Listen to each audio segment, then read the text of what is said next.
I was raised in a very conservative church. Abortions were bad, divorce was unheard of, and infidelity was evil. My ex had an affair with my cousin. When I found out from a note he left for me on the counter. When I texted him, I also found his note. He didn't call me back, my dad did. My dad told me that my cousin was pregnant, and my family wanted the baby. My dad told me to pack my clothes and leave. Out of pure shock, I went to ask some questions. My dad told me to just leave. I did. I was beyond shattered. I lived in my car for 2 weeks. I work for a 24-hour gym, and I could go in and shower and do my shift, then repeat. My parents, my ex, no one tried to contact me. The end of 2 weeks, my dad showed up in the middle of my shift demanding I sign the divorce papers. My ex got everything since the baby needed it. My dad was completely heartless. I snapped. I left work, found an attorney. I gave him a copy of what I signed.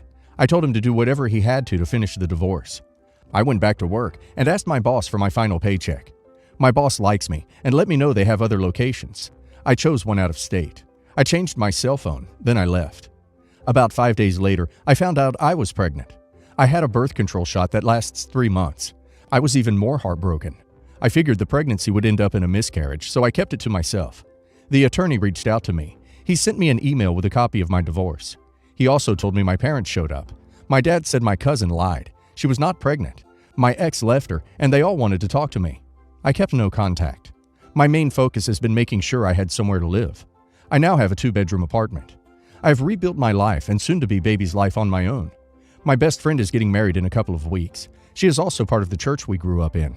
She wants me to be her maid of honor. I told her that I didn't want to see my parents or ex's family. She has offered to pay for extra security. She said that I just need to stand by her during the vow ceremony. I can come last Monday and leave before the rehearsal. I'm now 7 months pregnant. I haven't spoken to my ex or my parents about the baby. I'm torn. I want to be there for my friend. Should I keep the no contact or be there for my lifelong friend? Things have been super stressful, but good. My BFF sent me a video. My ex and my grandma came over to my BFF's parents' house, since BFF is home until her wedding. My family assumed I would be there too. The security cameras caught the conversation. Grandma: I'm looking for OP. We need to make things right for ex-family. BFF's mom: I'm sorry, but we haven't seen her. Grandma: I know she had to go somewhere when she left her apartment. She had no money. BFF's mom: Feel free to come in and look around. Grandma: How long did she stay here for then? BFF's mom: She never stayed here. I only know about her divorce because ex-fiancé came by looking for her before. Grandma: If you see OP, tell her it's my fault I told her dad to kick her out and file for divorce. I thought it was best for our family. We owe ex's family since cousin lied and caused problems.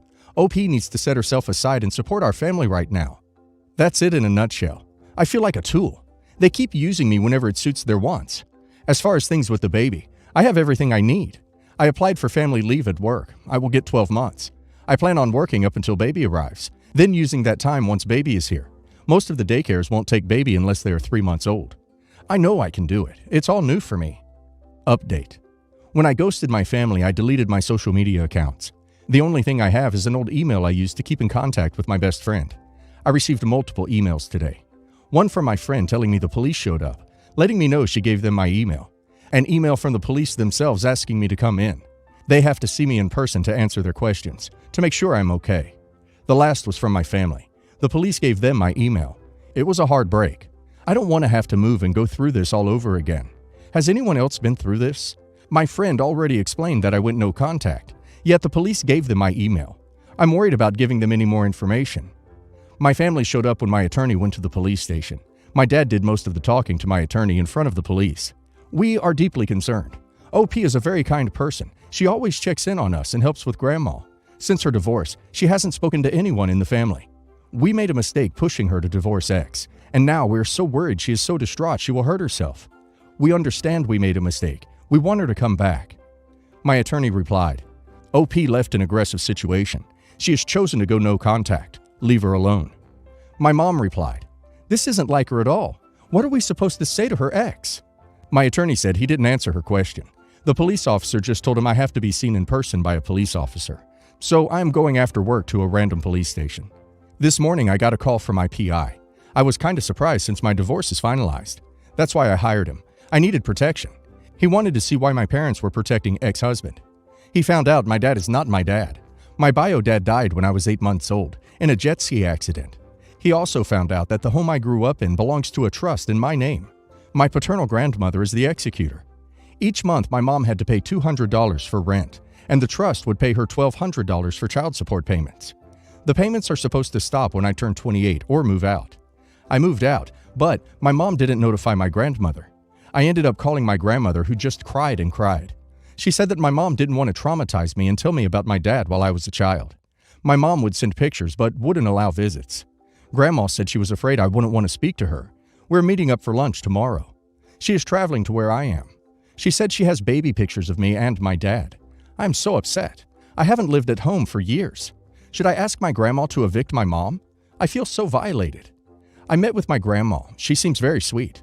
I tried to ask her questions about her or my dad. I didn't want her to think I only care about the money. I don't. I'm just so confused. That being said, there is a lot more to this than I knew. Grandma and I decided to work together, and Mom, Stepdad, and fake grandmother are getting a 30-day notice, along with no more money from the trust. Grandma said that the trust is mine to use as I need it. Grandma decided to stay after the baby is born. She asked if she could talk to a real estate agent and see what's available in my area. She said no pressure, but she would feel more comfortable with me in a 3 or 4 bedroom home, so her great-grandbaby can have a yard to play in. The house will be in my name as a gift from the trust, since I didn't receive birthday gifts over the years, and that's allotted in the guidelines. Update 2. My original plan was to try and care for my son alone. He was born early last week with a couple of health issues. Good news is, he should be able to live a normal, healthy life. Bad news, he will need to have surgeries this upcoming year.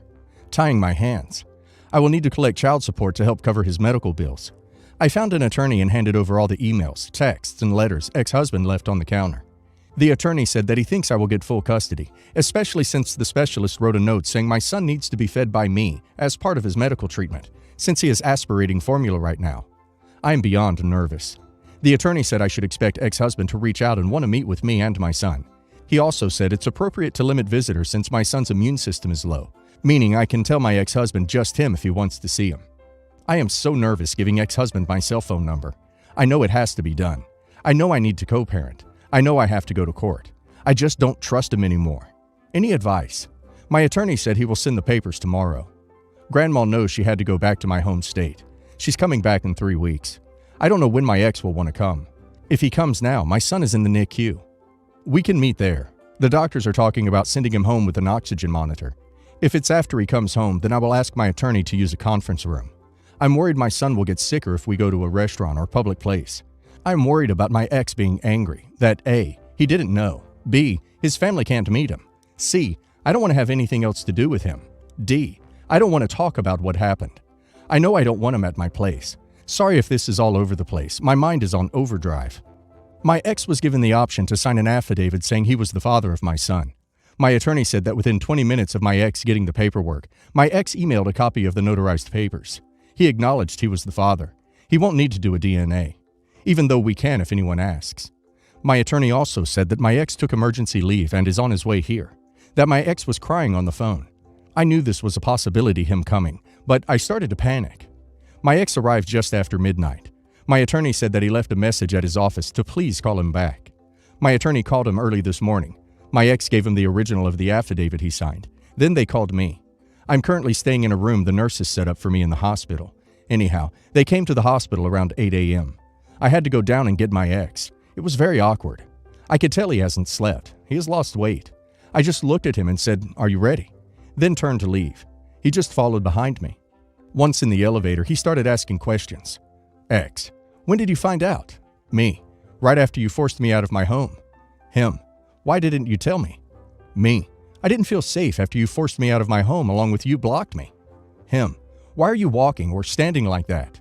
Me, an emergency C-section tends to hurt. Him, I could see the discomfort in his face. He was dead silent. We go into the room before the NICU. I start getting ready. The nurse A is helping my ex, along with reminding me how important nursing is to my son and how stress lowers milk supply. I love the nurses. X was hanging on every single word. I handed X a diaper and wipes. Nurse B opens his incubator while explaining the wires and tubes, reminding me to drink and again no stress. I snapped a couple of pictures as he finishes changing him. Nurse B hands me my son and I start to feed him. My ex just sat there crying. He normally isn't emotional, but he has been since he found out. I burped my little man, then handed him to my ex. I took a couple of pictures while he tried to rock him. The pics I'm putting in a baby book for my son. After 20 minutes or so, X's phone kept ringing nonstop. It was his grandma. He eventually answered it. Him. Is this an emergency? I told you not to bother me unless it's an emergency. Then he hung up and turned his phone off. X asked the nurses a million questions about the baby's health, even about my health. The nurse was kind, but replied, I'm not her nurse. Then it was time to let our little man rest.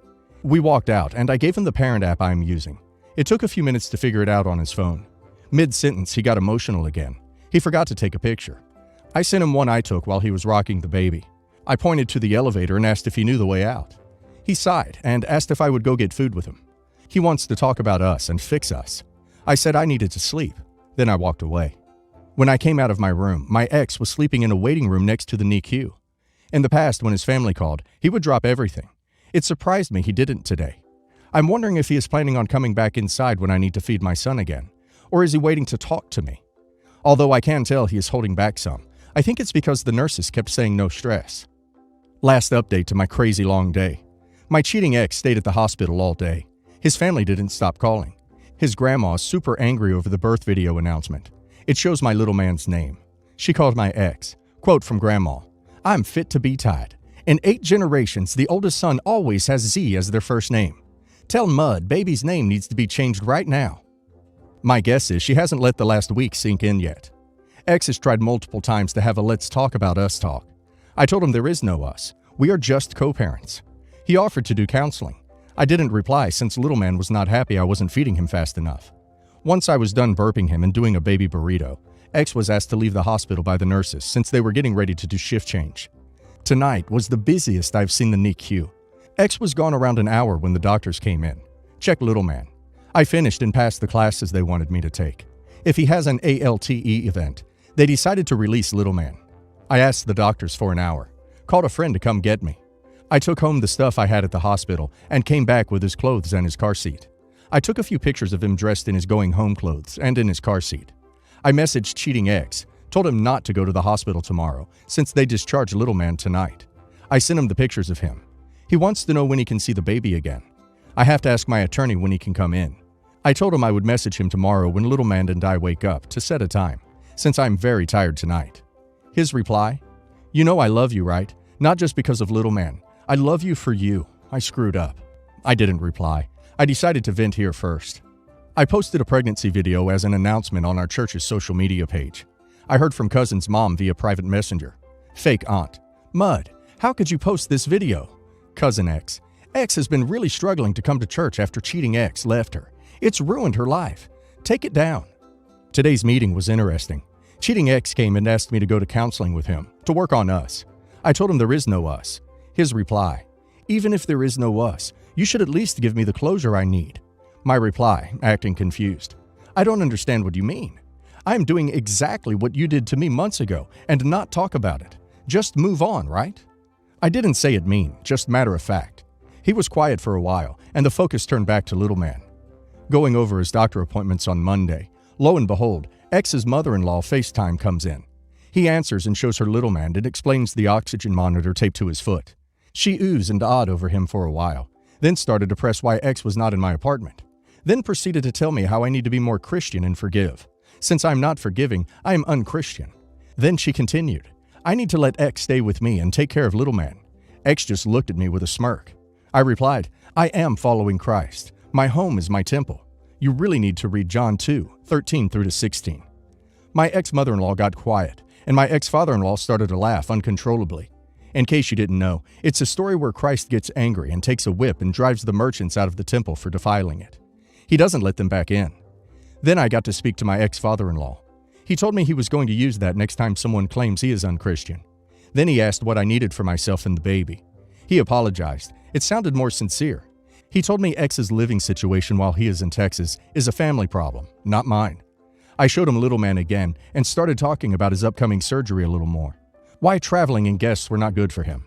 My father-in-law told me he completely understood and would make the same decision. He volunteered to find someone to come give little man a blessing before surgery. I told him I would think about it. Before little man and I left, I told X he could see little man at the next doctor's appointment. I needed a couple of days to rest. I'm physically drained and emotionally drained. Each step is painful. I stopped taking pain medicine. I didn't want little man's meds and mine to clash. X didn't take it well. I could tell he was mad, but said okay. I have everything video recorded. I hope this visit doesn't bite me in the end, telling him no to this weekend visit. He wants to get back together. He has been messaging me nonstop in the parenting app we are using. In all fairness to him, when he realized my cousin wasn't pregnant, he went to my divorce attorney asking to reconcile then. I was and am super hurt, so I said no, and it's been that way. So what should I do? Should I give him a chance? He is the father of my child.